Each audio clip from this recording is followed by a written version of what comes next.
Hello, my name is Elmira Strange and I'm a research psychologist and a life coach. In today's video, I would like to talk to you about three main types of abuse. I've been teaching psychology and counseling for the last several years, and this topic is related to one of my courses which I've created quite recently about narcissism and relationships. With this video, I want you to know what kind of abuse we can witness in our society, in our friends and family, and perhaps in our own relationships. The first form of abuse that everyone seems to be aware of, it's a physical kind of abuse. This is where another person is doing something physical to his or her victim. For example, punching, slapping, biting, hitting, kicking, and so on. But the physical abuse doesn't stop here. It also involves, for example, restraining the victim from leaving the house, holding you against the will when you really want to do something. For example, you've had enough of the argument and you would like to go for a walk, and another person is holding you against your will and doesn't let you do so. They're physically restraining you or they are grabbing you. The second form of abuse is sexual type of abuse, and of course it's related to sex or intimacy. Sexual form of abuse means that somebody is forcing you to do something against your will that is of sexual nature. Most people would be aware of something like rape, but sexual type of abuse doesn't involve only rape. It also involves touching you, kissing you inappropriately, without your permission, without your consent. Sexual form of abuse can be also of psychological nature.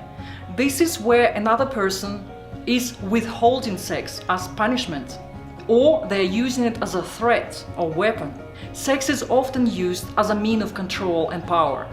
So basically, sexual type of abuse is something that is unwanted, without the consent, or forced.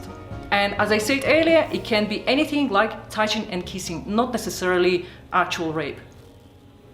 And the third type of abuse, it's emotional, mental or psychological, and also a verbal type of abuse.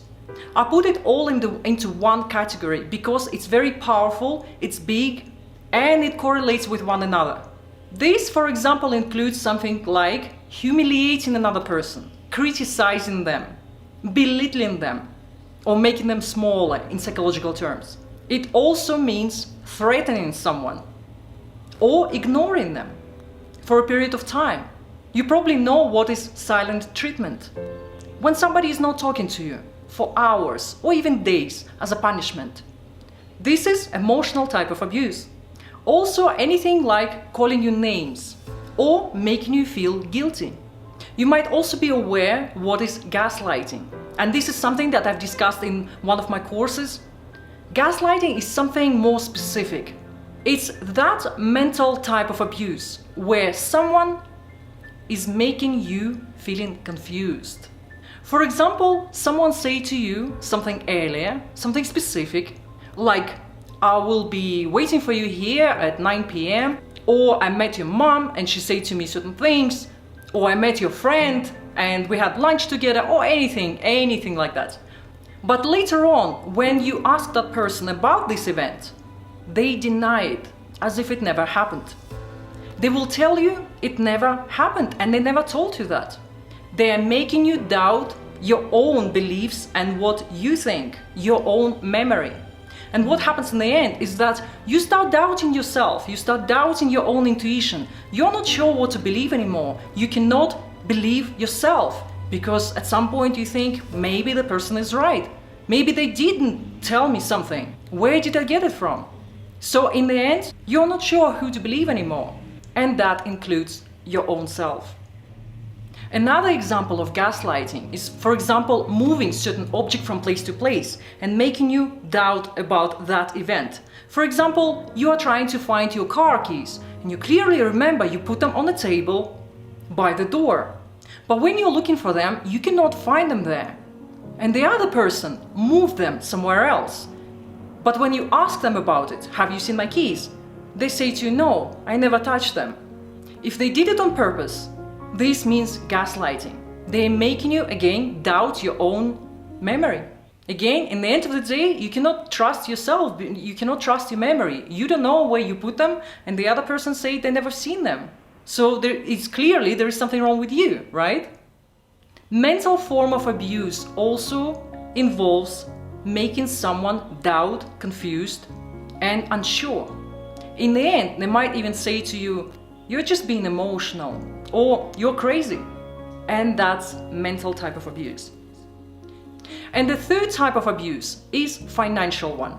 This is where another person is withholding money, for example, from you if you have joint resources or if you are dependent on your partner's finances, for example.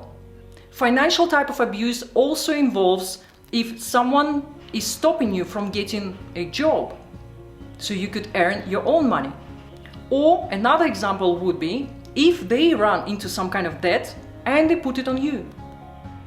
Here we talked about 3 main types of abuse. In reality, there are many more. There are many types of abuse, and some of them would be related to, for example, disability or cultural differences or differences in religion and beliefs. If somebody is making you unimportant, your views and beliefs as if they are not worth it, or they're worth a little in comparison to their beliefs. If someone is preventing you from doing what you want to do, either it's a study or work, getting some kind of promotion, doing well in life, going for some kind of success, or even getting a new hobby, getting into a new social group, starting something new, or they're making fun of you. They are all various kinds of abuse. And the purpose of this video is to make you aware of all those types of abuse.